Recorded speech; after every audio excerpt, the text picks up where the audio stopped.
Bom dia, pessoal. Também agradecer por todo mundo que está aqui. Para a gente é importante demais, porque a gente fica tentando a forma mais transparente, mais clara de levar as informações para toda a base de clientes da JR. E a gente tem feito isso através de alguns canais, né? Então, a gente tem o nosso time à disposição, né? Tem o e-mail da reforma tributária, tem as informações que são enviadas através de e-mails, e agora também, desde o ano passado, a gente fazendo webinar. O que eu queria trazer de ponto de atenção é que no final do ano passado teve muita coisa que mudou. Então, no apagar das luzes ali, nos 45 do segundo tempo, a gente teve uma pancada de mudanças que atendeu, que impactou diversos segmentos, né? E aí eu estou falando desde da taxação da distribuição de lucros, estou falando do aumento do presumido, enfim. Então, são várias mudanças que veio acontecendo, e mais o somatório da reforma tributária. Então, ou seja, a gente tem um desafio longo pela frente, e esse é o primeiro webinar do ano. A gente quer garantir a todos vocês da base, né, de clientes da JR, que a gente está junto nessa transição. A gente tem esse 2026 para poder, de fato, fazer os últimos ajustes, que 2027, a parte de desembolso financeiro, ela já vai começar a acontecer. Então, esse ano a gente não tem impacto sobre reforma, mas já tem impacto sobre retiro de distribuição de lucros, sobre aumento de da base do presumido, enfim, algumas coisas, mas falando de IVA, a gente só vai ter impacto do ano que vem. Então, pessoal, agradeço demais vocês disponibilizarem o tempo de vocês. Isso ajuda também a gente ter um grupo ali de empresários, todo mundo na mesma página. Isso vai fazer muita diferença, inclusive, para vocês. Então, deixo aqui minhas boas-vindas, meu agradecimento pela confiança no nosso trabalho e pela confiança na entrega que a gente tem feito das informações. Passo a palavra agora aqui para a nossa diretora do jurídico, doutora Fabiana, que irá iniciar a explanação. Oi, gente, bom dia. Sejam todos bem-vindos, tá? A ideia hoje, como o Fabiano trouxe, a gente até divulgou que falaríamos sobre 225 e 227, que foram as novas leis complementares em relação à já a reforma tributária, né? 25 não trata diretamente sobre reforma, porém, como muita coisa mudou, e a gente já está aí, primeiro mês de teste já passou, já estamos em fevereiro, então a gente mudou um pouco aqui a rota. A gente vai falar da 225 e da 227, mas eu também achei importante a gente falar um pouco sobre a 224, que é o que vai impactar no caixa das empresas de lucro presumido e as empresas que têm sim, alguns incentivos, né? E também no final a gente vai falar um pouco o que muda agora em 26 e que vocês precisam estar de olho, tá? Forma, ela não é uma simplificação, ela é vendida como uma simplificação, mas ela não é.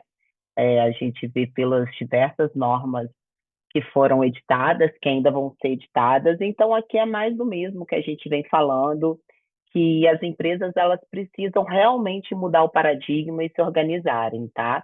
Que a gente não trata apenas de alíquota, a gente precisa se organizar de uma forma estratégica, logística. Então, todos os setores das empresas,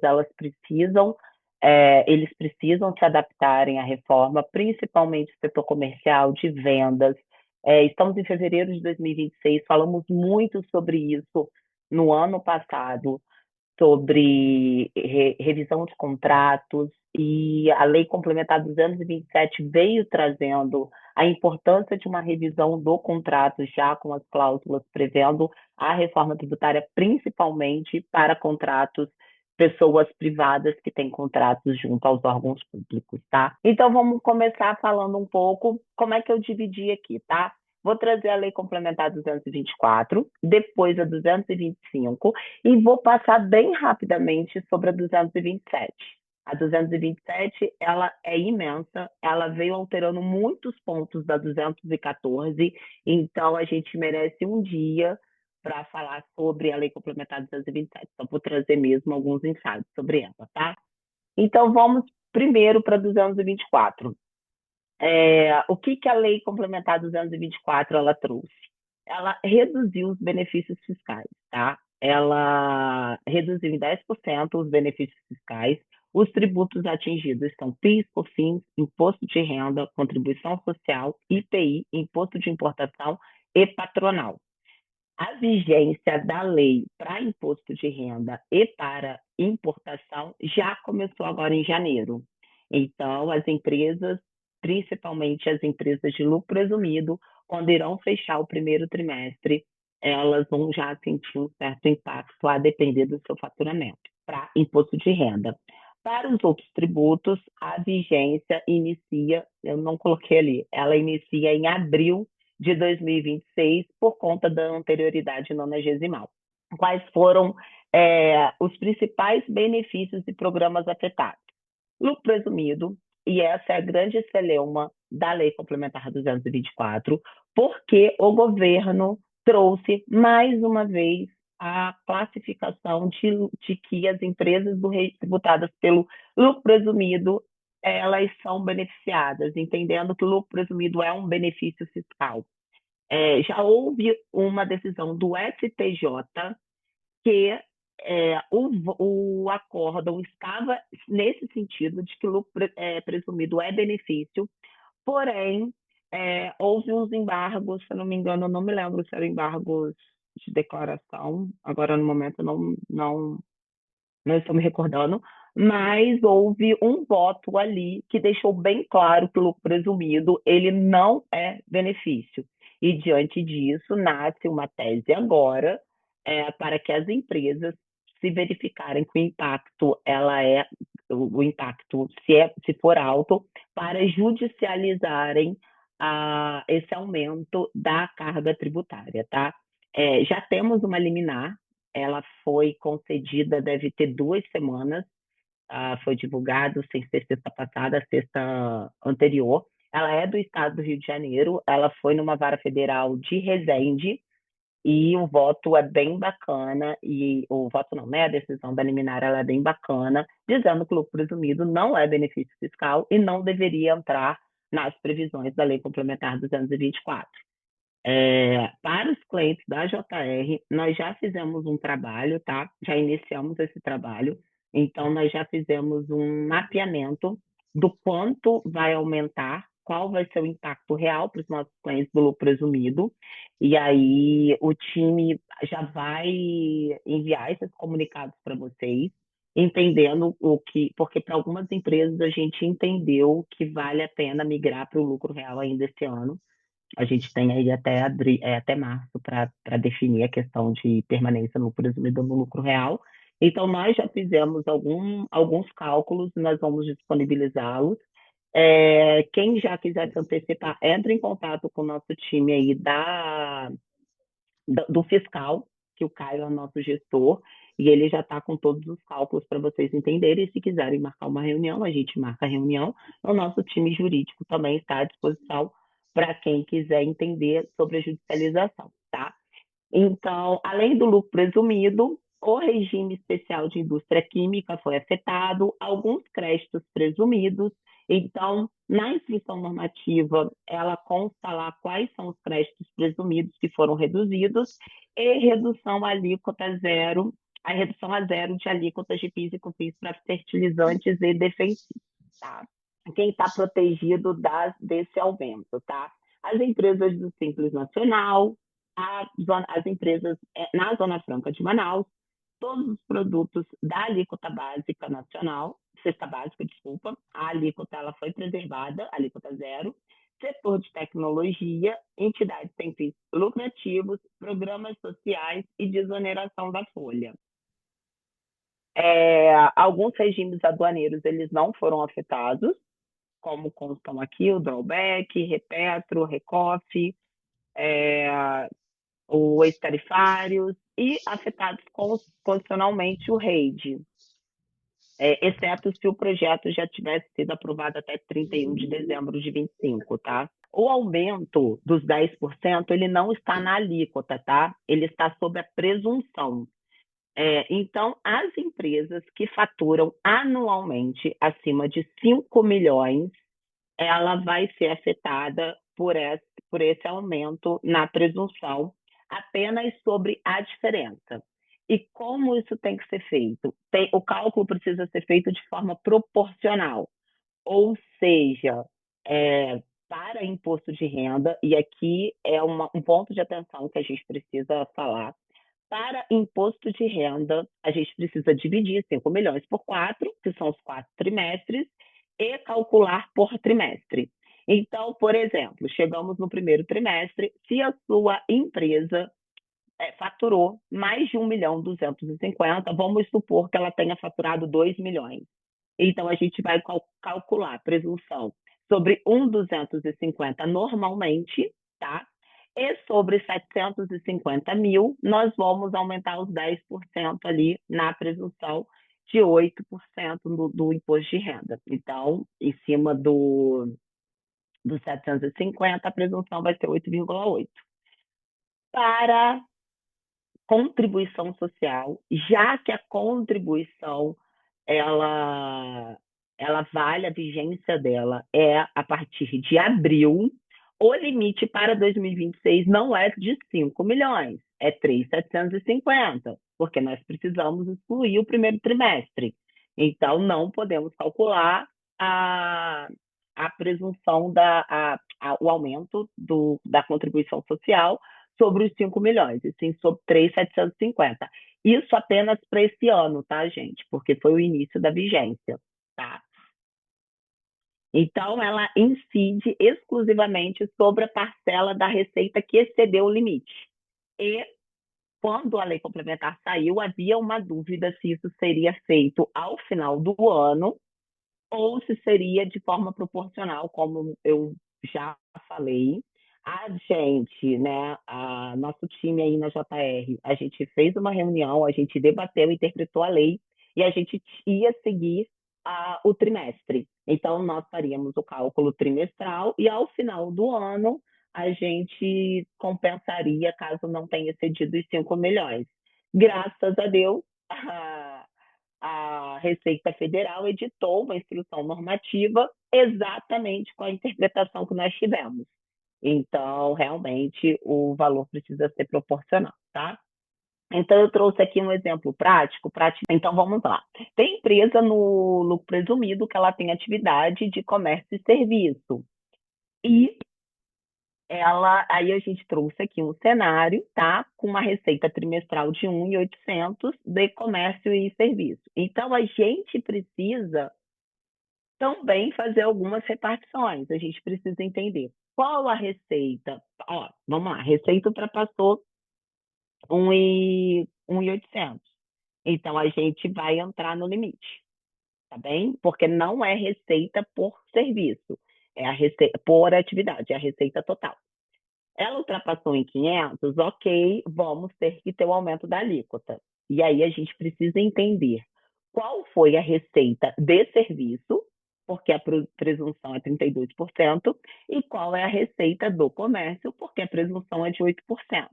Então, a gente vai calcular 1.500 sem o aumento e o excedente, entender qual foi para cada atividade, tá? Esse é o cálculo que nós fizemos também para os nossos clientes, e assim, vocês, quando a gente abrir o cálculo para vocês, ou quando vocês entrarem pedindo uma reunião ou explicação, nós passaremos essas informações também. Vamos lá, então, da lei complementar 224, era basicamente isso que a gente precisava trazer. O impacto, ele vai começar já agora. Não sabemos, olha, recolhi primeiro, segundo e terceiro trimestre, tá? Eu tive receita acima de 1.250 nos 3 primeiros trimestres. Só que minha receita é sazonal, final do ano, eu não vendo, e eu tive só 100 mil reais de receita, o que significa que eu não atingi o limite dos 5 milhões. A gente acredita que o que pagou excedente no primeiro, segundo, terceiro trimestre possa ser feito por compensação, através de perder-comp, para outros tributos federais. Isso ainda não foi divulgado, mas é o que a gente acredita, tá? Agora vamos para a Lei Complementar 225. O que que essa lei, por que que a gente está trazendo ela aqui? Ela, não sei para quem participou dos webinários anteriores, principalmente o primeiro webinar que a gente trouxe todos os princípios que norteiam a reforma tributária, um dos princípios é a cooperação, transparência entre o contribuinte e o órgão público e a fazenda pública, né? Então, a Lei Complementar 225, ela veio trazendo alguns pontos que trazem essa legalidade. Ela é chamada de Código de Defesa do Contribuinte, para quem consome bastante conteúdo em rede social, viu alguns tributaristas inconformados, porque, na verdade, ela não é, o contribuinte não está sendo defendido na lei complementar, ele, na verdade, está sendo punido, mas a gente não veio falar sobre isso. A lei está aí, o que a gente tem que fazer agora é trabalhar dentro da conformidade para não ser penalizado, né? Então, aqui estão os princípios que nortearam a lei complementar: segurança jurídica e boa-fé. Então, ele deixa claro a presunção de veracidade do contribuinte, a presunção de boa-fé do contribuinte. Ou seja, o dolo, ele precisa ser comprovado, porque a penalidade ela é maior, então, quando o contribuinte ele for autuado, quando ele for fiscalizado, ele presume-se que agiu de uma forma por boa-fé, tá? Ele prevê a redução de litígios, então, para resoluções consensuais, acordos, e aí eu vou trazer transações que já foram editadas, né, pela Procuradoria, pela Receita Federal, e menor onerosidade, tanto para a Fazenda Pública quanto para o contribuinte. Quais são os direitos essenciais dos contribuintes? Avisos claros, simples e prévios. E aí, gente, é muito importante. Toda comunicação, ela vai ser pelo DTE. Então, precisamos estar atentos ao nosso domicílio tributário eletrônico. Existe uma previsão de que o contribuinte que não quiser é, seguir a comunicação oficial pelo DTE, ele deverá informar para ser através de AR, mas honestamente a gente não orienta porque pode ser desviado e aí depois ser publicado por edital. Enfim, é questão arcaica que não vem ao caso no momento, né? Então, o que a gente orienta é que siga pelo DTE e que tenha uma governança sobre sua caixa de mensagem, tá? Qualquer comunicado de suspensão de CNPJ ou débito a ser inscrito em dívida ativa, ela tem que ser aberta ao contribuinte se defender, e também há limitações a rolamento de bens em debates administrativos. Até ano passado, a depender do valor do auto de infração, nós precisávamos apresentar bens a serem arrolados para praticar defesa, e hoje já tem essas limitações melhores, né? Assim, não está condicionando o contribuinte ter patrimônio para se defender. Vem o grande problema da Lei Complementar 225, né? Por isso que a gente fala que ela não é um código de defesa do contribuinte, ela pune o contribuinte. Então, ela classificou os contribuintes aqui, a gente trouxe até uma brincadeira, heróis e vilões, para entender o que é o bom pagador e o devedor contumaz. Então, o bom pagador, ele vai ter acessos mais fáceis à Receita Federal.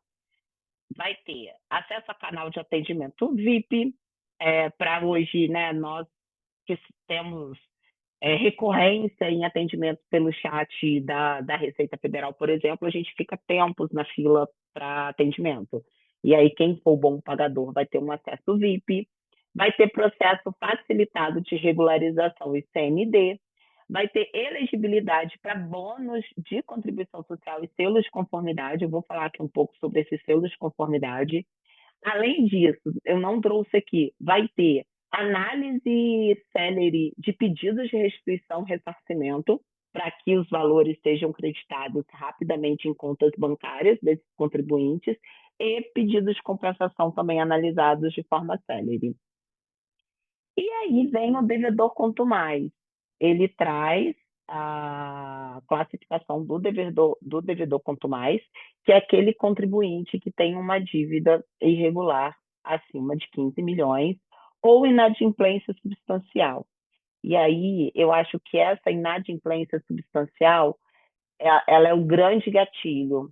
Ela, quando fala em devedor quanto mais, a gente entende que seria aquele mal pagador, que ele não recolheu nenhum tributo durante o ano inteiro, ou que a gente sabe disso, né? A gente sabe que tem empresas que não são os nossos clientes, que abrem empresas, né? Tem empresários que abrem empresas, faturam 1, 2 anos, não paga nenhum tributo, deixa a empresa para lá, abre um novo CNPJ e faz isso recorrentemente.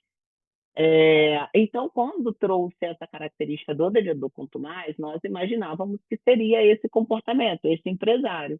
Porém, ela trouxe que o devedor quanto mais é aquele que tem 3 inadimplências durante um ano.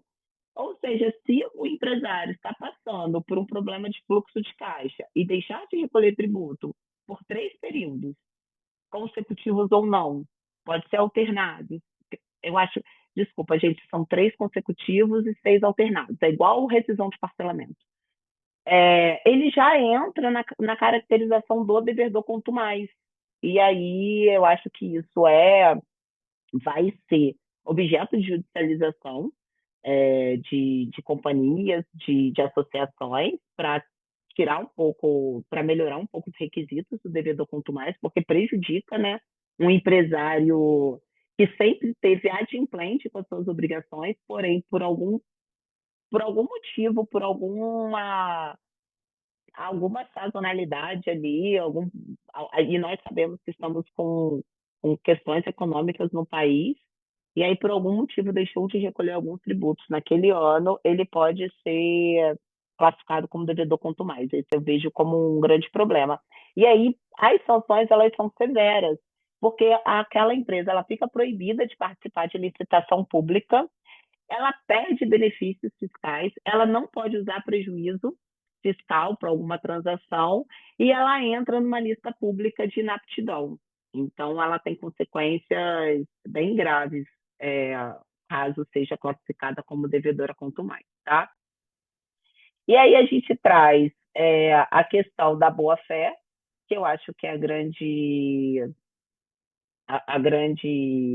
o grande benefício para os contribuintes, porque hoje a gente precisa provar que estava de boa fé, então hoje essa boa fé ela já é presumida. A gente tem uma cooperação maior, uma transparência. O bom que a lei deixou claro nós não precisamos fazer provas de documentos que a Receita Federal tem acesso. Então, a gente, por exemplo, se a gente estiver discutindo algum erro de declaração, nós não precisamos ali fazer a juntada de prova, de declarações que talvez nós já tenhamos perdido, às vezes tivemos problema de backup, né? Então, hoje nós não precisamos fazer isso. A gente precisa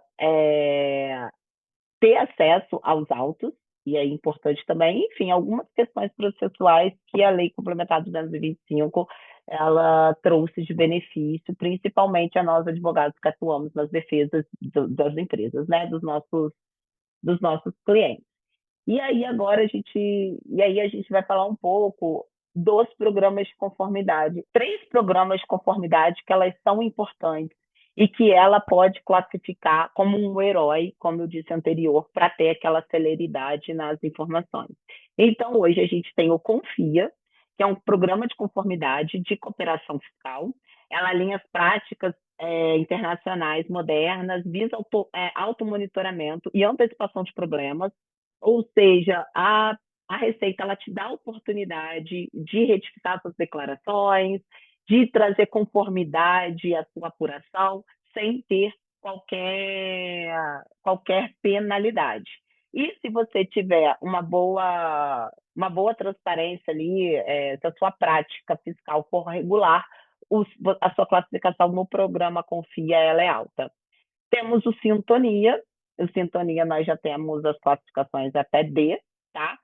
Ela ela é um estímulo à conformidade tributária, então as empresas que pagam regularmente, têm pouca inadimplência, informam, declaram em dia, né, apresentam suas obrigações acessórias em dia, em conformidade, porque a gente, para cumprir alguns prazos e não ter penalidade, a gente acaba informando declaração zerada, vocês sabem disso, e isso vai diminuindo a classificação do Sintonia, tá? Então, hoje, né, como eu disse até no nosso evento presencial no final do ano, a Receita Federal já liberou até a classificação D.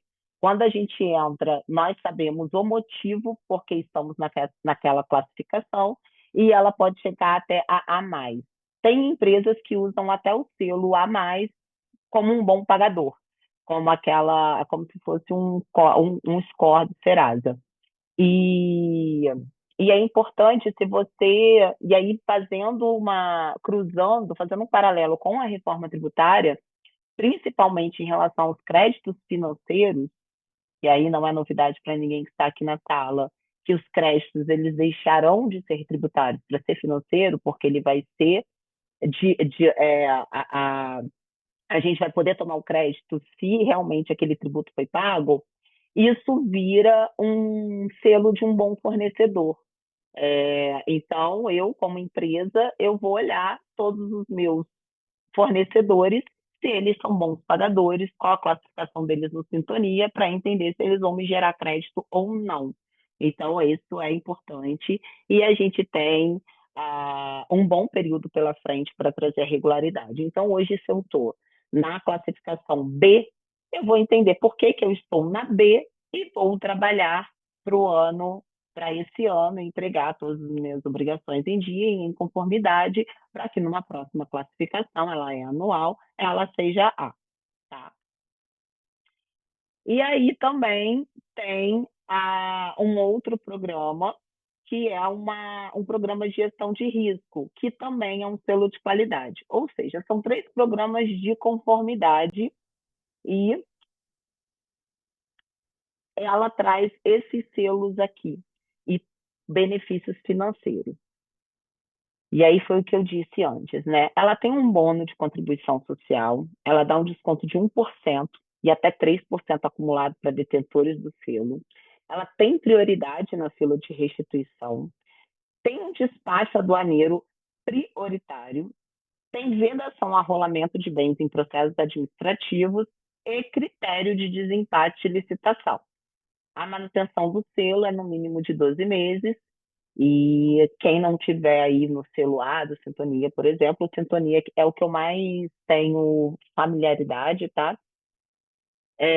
Quem não tem, por exemplo, o selo A do Sintonia, a gente faz um trabalho de governança, de compliance, para que traga a regularidade da empresa, para que na próxima classificação ela venha a atingir a melhor nota, né? Vamos para a Lei Complementar 227. Como eu disse, gente, ela é uma lei extensa, ela é a PLP 108, ela é o final da regulamentação da reforma tributária. Ela traz a regulamentação do IBS, do Comitê Gestor. Ela alterou muitos artigos da Lei Complementar 214. Então, ano passado, nós passamos o ano inteiro estudando a Lei Complementar 214 e parece que foram mais de 90 artigos alterados pela 227. Ela trata muito sobre contencioso, então, para nós, advogados, é de suma importância aprender, entender, até para a estratégia de defesa do nosso cliente, principalmente em relação à fiscalização. Ela fala sobre a fiscalização em conjunto, em cooperação entre Estado e município. e com o comitê gestor também do CBS. Ela deixou claro que vamos ter dois autos de infração, um para a CBS, um para a IBS. Vamos ter sujeito ativo compartilhado, solidário, né? Então, um auditor fiscal do estado do Rio de Janeiro, ele vai auditar, e aí ele vai lá dentro do sistema deles e vai dizer, olha, vou iniciar a fiscalização do CNPJ-X. Quem quer se habilitar para me ajudar, né?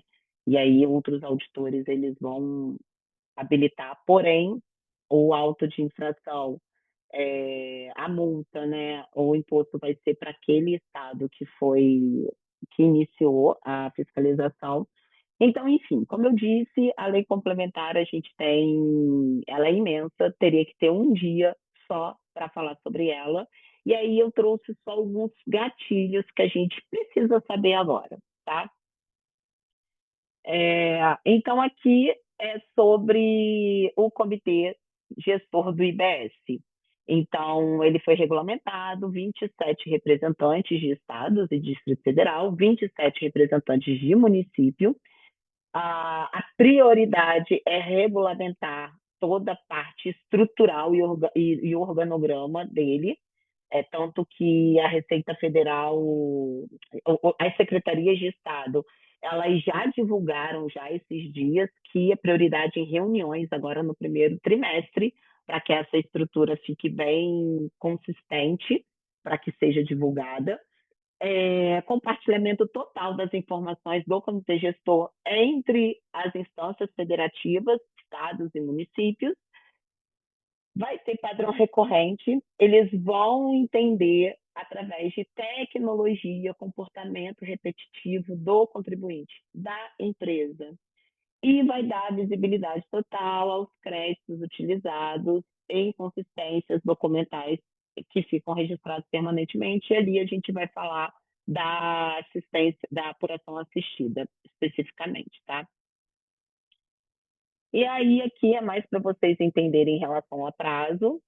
Nós, advogados, agradecemos. Os prazos administrativos, eles agora começam a contar por dias úteis, assim como o prazo judicial. Ele não é mais como dia corrido, até a depender dos prazos que iniciaram antes do dia 13 de janeiro, o contribuinte ele vai poder escolher entre 20 dias úteis e 30 dias corridos. Porque vai valer, ele não vai poder escolher, não, vai valer o que for mais benéfico a ele. E aí a gente tem uma suspensão de 6 dias entre o dia 14 de janeiro a 20 de janeiro, que a lei complementar trouxe a suspensão dos prazos processuais do dia 20 de dezembro ao dia 20 de janeiro. Para quem não sabe, advogado autônomo, e aí eu vou fazer vou fazer um pouco campanha aqui para os advogados, até para você, para quem tem advogado particular também entender, né? Os advogados autônomos, quem não está dentro de uma grande bancada, eles não tinham férias. É muito recorrente, a Júlia está aqui presente, a gente sabe disso, quando os prazos processuais do judiciário, eles passaram a ser suspensos dia 20 de dezembro até 20 de janeiro, para a gente não fez muita diferença, porque a gente atuava muito, atua ainda, né? No administrativo. Então, os prazos judiciais, eles eram suspensos, o administrativo continuavam correndo. Então, agora é um grande ganho para a advocacia privada essa suspensão dos prazos, tá?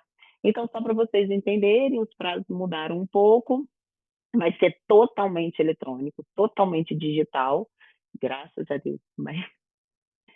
E não para todos. E aí o grande problema é que nem todo prazo vão ser em dias úteis. E aí, enfim, nem tudo são flores, né? Os prazos importantes, recurso voluntário, manifestação de inconformidade ainda é dia corrido, mas recurso voluntário, impugnação, ele vai ser por dia útil, e a manifestação de conformidade, ele vai ser por dia corrido, tá? Vamos lá. Aí ela fala muito sobre as penalidades, elas estão todas na Lei Complementar de 2007. São penalidades altas, até por questões da conformidade, como a Receita como a reforma tributária é algo para que os contribuintes estejam em conformidade, que é para evitar a sonegação, então as multas elas estão altas, tá? Então aqui a gente colocou até um gráfico das reincidências que elas vão aumentando e a penalidade ela vai ser bem severa. Ela fala um pouco, e aí eu acho que é o ponto onde a gente precisa ficar atento, tá? Ela traz muito como nós vamos trabalhar com os saldos credores de ICMS. Então, a gente já precisa tomar algumas posições a partir de 29, como, por exemplo, o crédito do FIAP. Comprou um ativo permanente em 2029, então, quando a gente for escriturar, a gente tem que ir para a Secretaria de Fazenda e já pedir a homologação desse crédito. A Secretaria de Fazenda, que seja 1,48 avos da parcela, né? Já em 2029. Então, isso não é em 33, tá, gente? Isso já é em 2029. Então, a gente faz o pedido. A Secretaria de Fazenda, ela tem 60 dias para responder, para homologar. Se ela não responder, é homologação tácita. E o que isso significa? Ela não poderá autuar sobre essa parcela. Se ela depois vier e falar, olha, não faz parte, esse bem não faz parte do seu ativo, o problema é seu. Você teve 60 dias para se manifestar e você não se manifestou. Então, isso é algo que a gente precisa ficar atento. A indenização de benefícios fiscais. Já começamos, tá, gente? 2026 já deu início às empresas a a terem acesso aos pedidos ao fundo de compensação.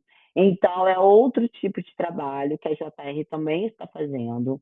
Nós trabalhamos com muitas empresas beneficiadas.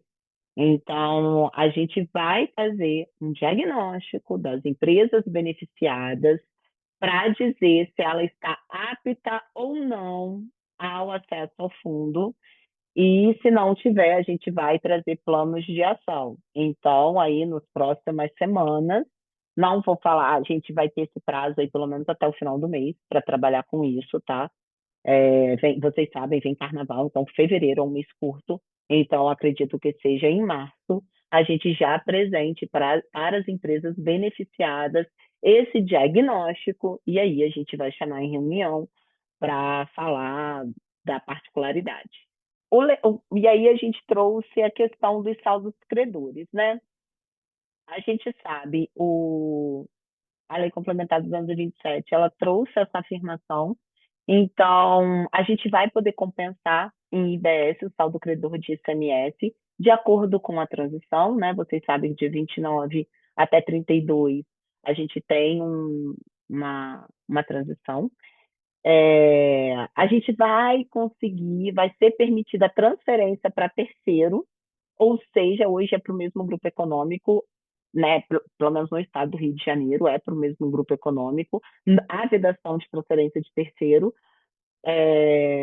mas a gente vai conseguir transferir, isso está no artigo 138 da Lei Complementar 227, e aí, como nada, como nem tudo são flores, teremos o prazo de 20 anos para utilizar o saldo credor. Então, vamos ter até 2053 para a utilização dos saldos credores dele. Então, a gente tem um período de transição até 2077, se eu não me engano, dentro das fazendas públicas, como essa transição desses saldos credores ele vai acontecer.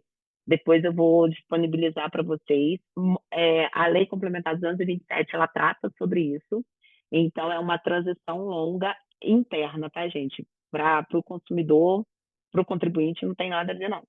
Ela, ela é ali entre a comitê gestor e a atual administração tributária. Mas é para vocês verem que a reforma, ela não é só essa transição até 32, ela tem um longo período pela frente. E é por isso que ela vai acontecer, né? Tem gente que ainda acha que não vai, principalmente agora que as notas fiscais que eram obrigatórias passou a não ser, e aí, tá vendo como a reforma não vai acontecer? Então, aqui é um pouco. São quatro resumos da 227. Então, ela está trazendo o Comitê Gestor do IPS com o monopólio todo da regulamentação do IBS. E aí, a gente tem como consequência o fim da guerra fiscal, início de complexidade política. Tem a tecnologia ao favor, então o payment e o processo 100% digital exige adaptação da empresa.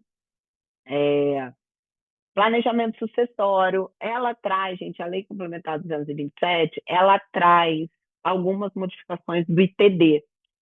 Não trouxe aqui por talvez não ser o público-alvo, mas depois a gente também, depois eu acho que a Mari pode passar um forms para os nossos clientes para entender a adesão a um webinar só sobre ITD, sobre holding, sobre sucessão patrimonial, enfim, é um outro tipo de assunto, né? E é o que eu acabei de falar, essa transição longa, né? Acho que a reforma ela vai até 2077, e aí exige modelagem financeira a longo prazo, principalmente aí dos estados, tá? E aí, gente, o que a gente precisa ficar atento para 2026? Só trouxe até agora a atualização de lei, tá? Agora aqui a gente vai um pouco para a prática para vocês entenderem o que tem pela frente. CNPJ alfanumérico. Então, acho que a partir de no meio do ano, se eu não me engano, julho de 26, o CNPJ alfanumérico ele será atribuído a partir exclusivamente às novas inscrições. Então, é, é a inscrição principal da empresa, tá, gente? Vamos parar de ter inscrição estadual, então vamos ter um único número aí de cadastro. E ele já vai ser a partir de julho de 2026 agora, né? Daqui a 5 meses. É, nota orientativa 008, obrigatoriedade de CNPJ para pessoas físicas. E aí a gente precisa também estar atento quais são as pessoas físicas obrigatórias e aí o prazo, tá, da obrigatoriedade. Produtor rural, a partir de janeiro de 27, profissional liberal e transportadores autônomos. Então, isso é uma nota orientativa também vigente. Pode ser alterada, mudando os prazos? Pode, mas hoje é o que a gente tem. Tá, vamos lá. E aí a gente tem inúmeras notas técnicas, inclusive ontem foi publicada uma. A Mari até perguntou se eu queria colocá-la aqui. Eu falei, Mari, a gente está montando material, não vai dar tempo nem de estudar a nota técnica para a gente entender. Depois o time aí da consultoria, não sei se vocês recebem os e-mails, tá? Mas o time da consultoria, eles encaminham, sempre que tem uma nota técnica nova, eles estão encaminhando a atualização. Então, quem não estiver recebendo e quiser receber, dá um toque na Mari para avisar. Ela é um e-mail por assinatura. Então, quem no passado clicou que não quer receber mais esse e-mail, não está recebendo por isso. Então, quem quiser continuar recebendo atualização, para não cancelar a assinatura do e-mail, tá, gente? É, então, vamos lá. Regra de validação. Sempre quando você vê o B12, é em relação aos tributos novos. Então, é em relação a CBS e IBS, tá? A gente tinha a obrigatoriedade de informar os novos tributos em janeiro.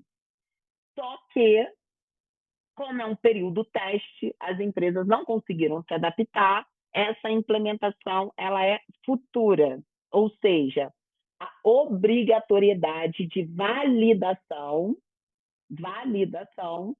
ela não passou a ser exigida, porque até final do ano passado, o que a gente falou em todo o webinar era o seguinte: olha, se vocês não se adaptarem, vocês não vão conseguir validar sua nota fiscal, você não vai conseguir manter sua atividade, não vai conseguir prestar serviço, não vai conseguir circular mercadoria. E aí, a parte da validação, ela passou a ser no futuro. E aí,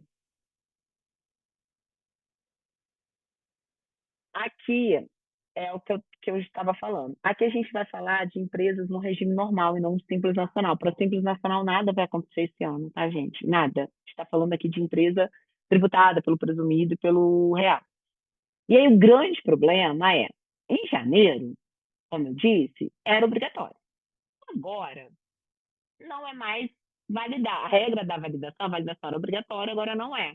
Mas o que a Lei 214 fala? Que a gente precisa informar o campo de BS e CBS, sob pena do recolhimento de 1%. E aí tem a discussão: vamos ter ou não recolhimento de 1%? Vai ter penalidade? A Receita Federal ela pode vir? A lei ela está confusa, porque ela traz a obrigatoriedade do campo, depois ela fala que não vai ter penalidade. Ok, mas e 1%? Então, é isso, né? Vamos preencher o IBS e CBS, vamos nos adaptar para a gente não ter uma surpresa futura, tá? Aqui eu trouxe a lei, né? Que ela não foi alterada na Lei 214, então ela está falando que ele vai ser cobrado 1% se cumprir a obrigação acessória, e é o que eu tô só repetindo o que foi falado. E aqui algumas questões que a gente está trazendo das notas técnicas. Hoje a gente tem um portal, que nesse portal, nos serviços aqui, a gente consegue ver a conformidade fiscal. Então, a gente pode clicar aqui. Aqui a gente pode validar os documentos, tá?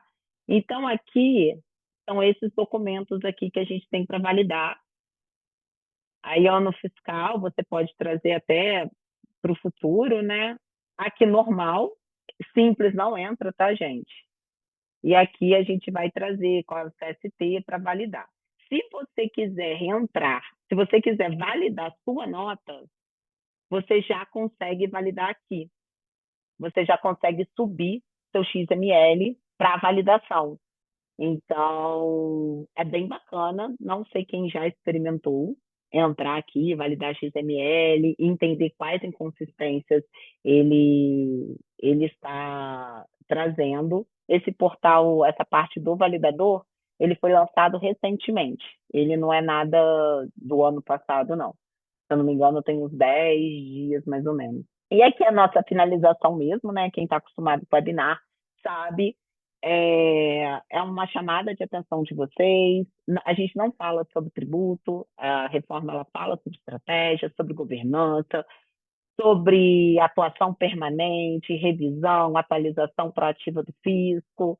É, é isso, a empresa hoje ela precisa se adaptar. A gente está trazendo aqui o nosso catálogo de soluções, ele não está atualizado, a gente vai colocar coisas novas aí, coisas que eu tratei hoje. Empresas do lucro presumido. Vocês viram que vocês já vão ter um impacto esse ano. Não só isso, tá? A gente sabe que vocês, não na maioria, não controlam, não fazem um controle rigoroso de estoque, tá? Então, vocês têm um ano de 2026 inteiro para melhorar esse controle. Por quê? Em 2027, vocês vão poder usar crédito presumido desse estoque para a CBS. Então, é um alerta que eu estou dando. A gente vai fazer um comunicado, o time fiscal, ele vai fazer um comunicado para vocês se atentarem. Não vai, a gente não sabe o que vai acontecer em 2027, sobre o controle do estoque, se vai poder retificar ou não. Então, a ideia é que vocês, a gente está em fevereiro, então a gente tem um ano todo pela frente para se organizar e ter um controle melhor desse estoque, tá? Então, para lucro presumido é isso. Quem tiver também interessado em entender a decisão lá da judicialização, a gente está à disposição. Ontem saiu uma decisão, não sei também se tem muitas empresas no Simples Nacional aqui. Ontem saiu uma decisão, uma liminar, ela é de um escritório de advocacia, conseguiu uma liminar para suspender a cobrança dos 10% de lucro e dividendo de empresas do Simples Nacional. Então, temos um precedente, é um único, né? Uma gota no oceano, mas já é algo aí que a gente pode já começar a entender como o judiciário está tratando alguns assuntos. É, enfim, é muita informação, eu sei que eu trouxe muita informação para vocês, deu 1 hora certinho, está batendo 1 hora. Agradeço a paciência, minha boca está seca. Fabiano, se você quiser falar alguma coisa para a gente finalizar, eu finalizo por aqui. Bom, pessoal, é só mesmo reforçando o que a doutora Fabiana disse, né? A nossa intenção não é trazer nada muito específico de cada empresa, é de fato trazer o escopo, a espinha dorsal de tudo que está acontecendo, e a gente sabe que tem os desdobramentos. Então, tudo que a gente está trazendo aqui, na hora que você for levar para o seu caso real, a gente vai ter alguns ajustes para ser analisados. Então, só que sem isso a gente não consegue dar o pontapé, né? O pontapé inicial é justamente esse, a gente entender de forma macro o que está acontecendo, para a gente, através das nossas soluções que estavam aí no QR Code, a gente trazer no detalhe, operação por operação. Do mais, é agradecer o tempo de vocês, a gente manteve a sala cheia o tempo inteiro, isso demonstra, né, o quanto empenhados vocês estão para a gente conseguir passar por essa fase que o Brasil está vivendo. E fica aqui, de novo, né, o meu agradecimento pela confiança no nosso trabalho. Então é isso, pessoal. Boa terça-feira. Fiquem com Deus.